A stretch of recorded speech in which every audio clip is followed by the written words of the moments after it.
Picture the scene. A wealthy, elderly person lies dead, obviously murdered. Their sumptuous mansion is filled to the rafters with expensive assets. Around every corner is a family member or neighbour with some financial tie to the deceased, and seemingly no alibi for the time of the crime.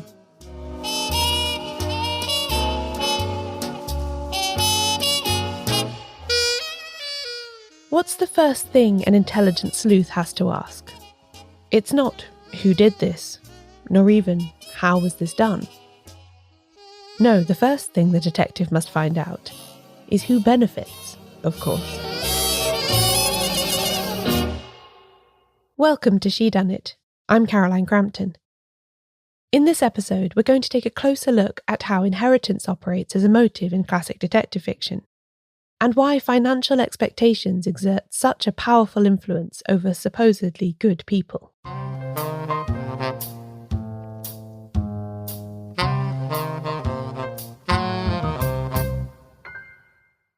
When you really boil it down, a detective novel can stand or fall on a single point. Is the reason that an apparently upstanding member of society suddenly took to bumping people off plausible or ridiculous?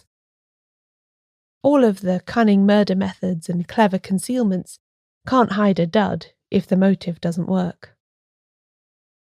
While there are other kinds of crime fiction that function perfectly well resting only on the pathological approach of a serial killer, say, the classic whodunit needs a more substantial foundation. During the 1920s and 30s, when the golden age of detective fiction reigned, writers in this genre were constantly on the hunt for a way to effect this transformation, from good egg to murderer, in a believable fashion.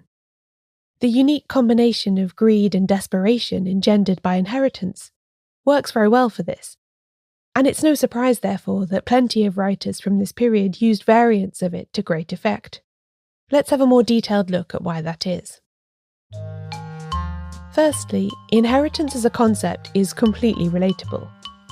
We might not all have rich aunts with complicated wills, but every family of every kind has experienced some kind of transfer of property when a member dies, even if the asset in question was a prized but ugly jug, rather than a sprawling country estate.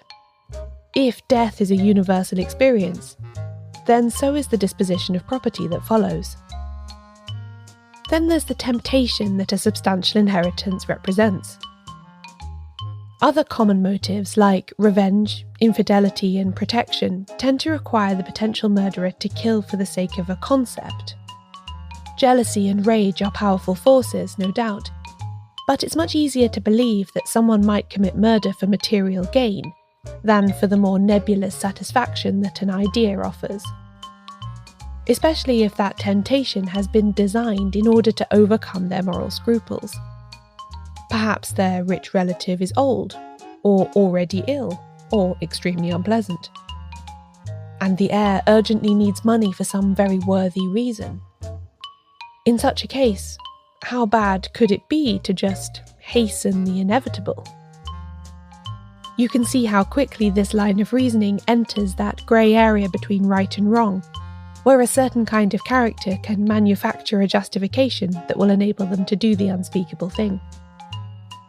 Dorothy L. Sayers' 1927 novel Unnatural Death, in which an elderly woman with a terminal disease dies in suspicious circumstances, and Heir Presumptive by Henry Wade from 1935, in which a hard-up young man from a junior branch of a rich and titled family takes steps to move up the line of succession, are both works where you can see this used to great effect.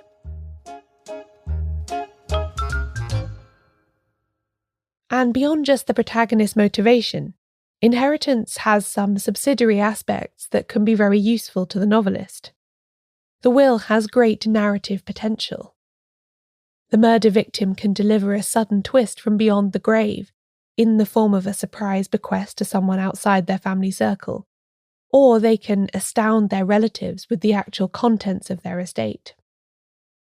As a detective unravels the tangled web of tensions that make up a fraught inheritance scenario, they also get a crash course in the dysfunctions of that family, and so does the reader. A will can help to cut across class boundaries too, if the deceased has left a major but unexpected bequest to a servant or secretary, for instance. Dorothy L. Sayers liked using inheritance so much in her books that she even had a recurring solicitor character in Mr. Murbles, who her sleuth Lord Peter Wimsey regularly calls upon when he needs some legal matter explaining. That's another reason why inheritance is so suited to the Golden Age detective story. It is, ultimately, susceptible to investigation. Wills can be extracted from their hiding places or found in archives, and detectives can get statements from solicitors about what they contain. In Unnatural Death, Sayers has Inspector Parker of Scotland Yard do the tedious legwork of finding the Bloomsbury solicitor that Wimsey's favourite suspect is thought to have consulted. After interviewing dozens of possible candidates, Parker does eventually find the right man and get the story from him. The legal world loves documents, so there's always a paper trail to follow if the sleuth is methodical and persistent enough. It's unlikely that the mystery is going to peter out in an unsatisfactory way.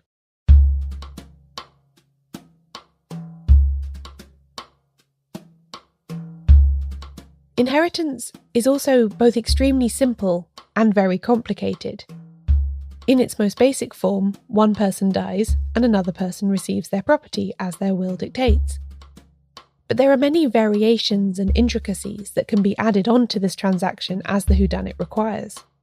Multiple versions of wills, spiteful codicils, and bizarre conditions can all liven up this kind of story. The enterprising criminal can even manipulate some of them to their advantage, such as in The Unpleasantness at the Bologna Club by Sayers from 1928, when the order in which two apparently natural deaths occurred is vital in determining who inherits a fortune. Or in The Footsteps at the Lock by Ronald Knox, published in the same year, we see two cousins who hate each other go on a canoeing holiday together. If the elder one survives the next 2 months, he'll inherit £50,000, and if he doesn't, the other cousin cleans up. It's that simple, and also that complicated. As you can see from the titles I've mentioned so far, inheritance mysteries were very popular in the 1920s and early 30s. And indeed, as the tropes of Golden Age detective fiction became better known, writers started playing with the elements of the classic inheritance plot to mislead readers and subvert expectations. Common elements like a missing heir or an impersonation for profit begin to be used as red herrings or diversions, as well as central plot devices. As a reader of these stories, you quickly learn to be on your guard when a prodigal son with a gambling problem turns up to make amends just before his wealthy father kicks the bucket. There's a strong chance that the solution is going to be a bit less obvious than that. But writers didn't tire of these tropes just because they became popular. Far from it. One of John Dickson Carr's best locked-room novels, The Crooked Hinge from 1938, includes an impersonation element, as does Josephine Tey's 1949 novel Brat Farah, and 1965's The Belting Inheritance by Julian Simmons. Once you start looking for them, you see the murderous heirs everywhere. And there'll be more on that after the break.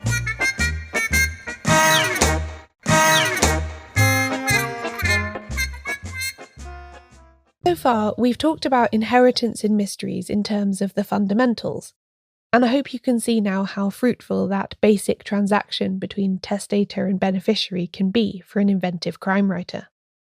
Now I want to look at a few of the more baroque creations to come out of this subgenre. For some writers who were concerned with originality and intricate plotting more than they were with character and plausibility, there was no end to the esoteric variations they could dream up. I'm thinking of Dorothy L. Sayers and John Dickson Carr particularly here, rather than Agatha Christie, say. Although rightly acclaimed as a queen of crime, this is one avenue that I don't think Christie explored very much, usually preferring more transparent, emotional motives.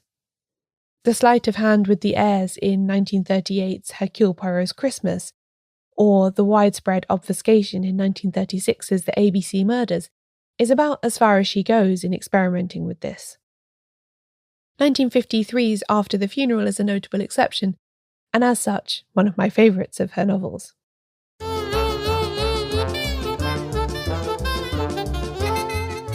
So let's go diving into the strange fringes of the inheritance mystery. The first thing I want to look at is the tontine. This is a financial instrument that was first used in France in the 17th century and was named for its supposed creator, a Neapolitan banker called Lorenzo di Tonti. This system works as a kind of life insurance, in which a group of people all pay into a central trust and then each receive an equal annuity from the fund.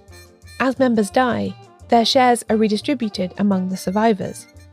Versions of this system are still used in some countries for insurance and pension purposes, but there are restrictions on them in the US and the UK, after public inquiries in the early 20th century found that they were open to abuse. The murder mystery almost writes itself, doesn't it? Every time a contributor to the tontine dies, the rest receive more money.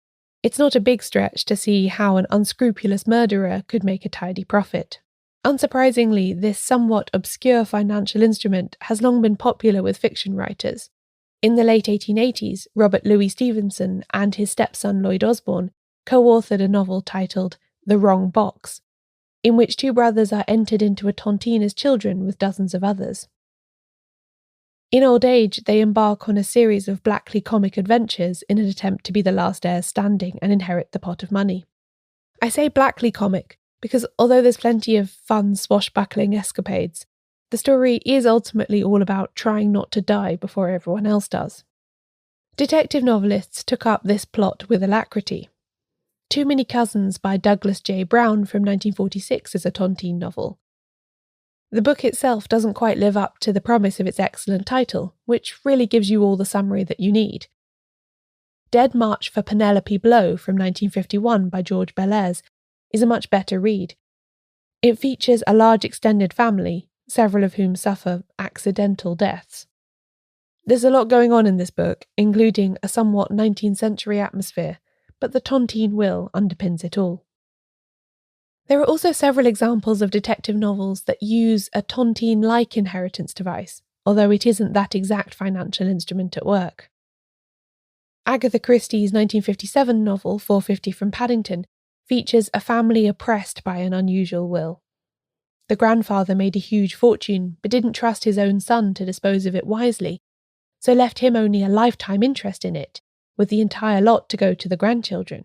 It's done in such a way that every time one of them dies, their share is divided up between the rest, so although it's not precisely a tontine, the effect is the same. It's not quite so pronounced, but I think Police at the Funeral from 1932 by Marjorie Allingham shares some of these characteristics. In that plot, an elderly woman is effectively holding her descendants hostage by keeping them on small incomes while she's still alive, breeding resentment. They too work out that the fewer heirs there are, the bigger their eventual share will be when she finally dies.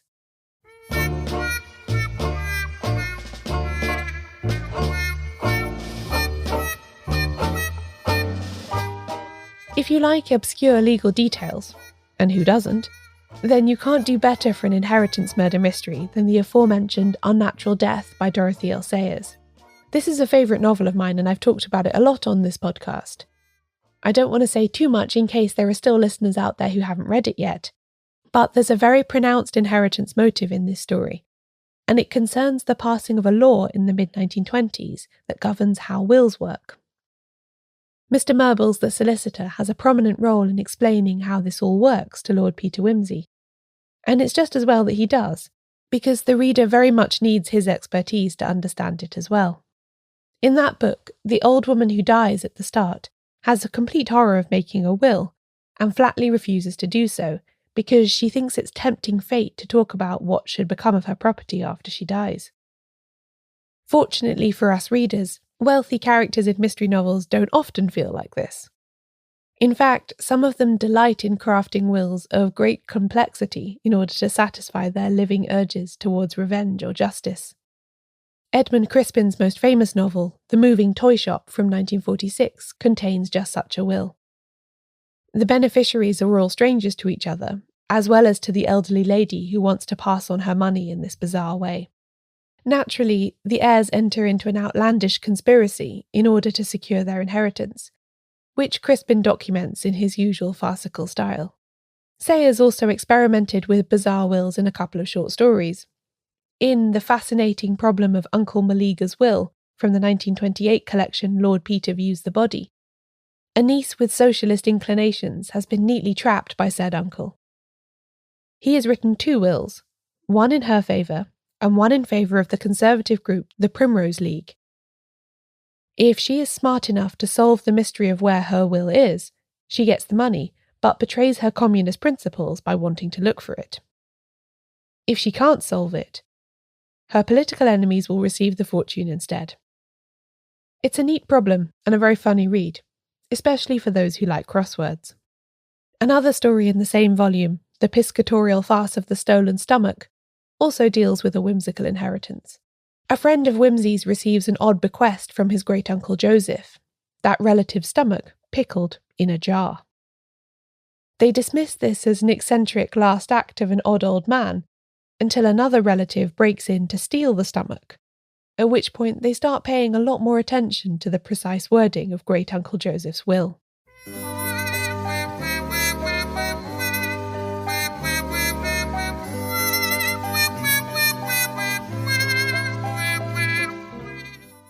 These more excessively complicated inheritance stories might be a 20th century invention, but the idea of asking who benefits from a crime goes back much, much further.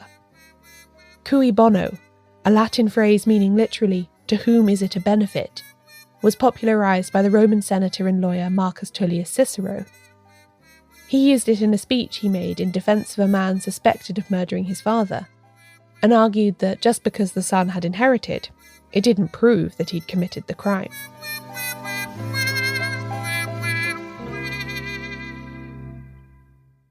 Inheritance is never as simple as it seems. There's always a twist, somewhere.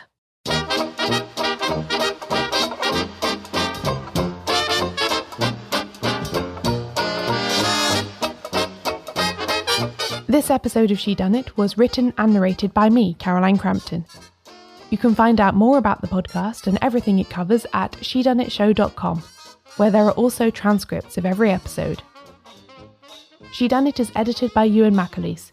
Production assistance from Leandra Griffith. Member support for the Shedunnit Book Club from Connor McLoughlin.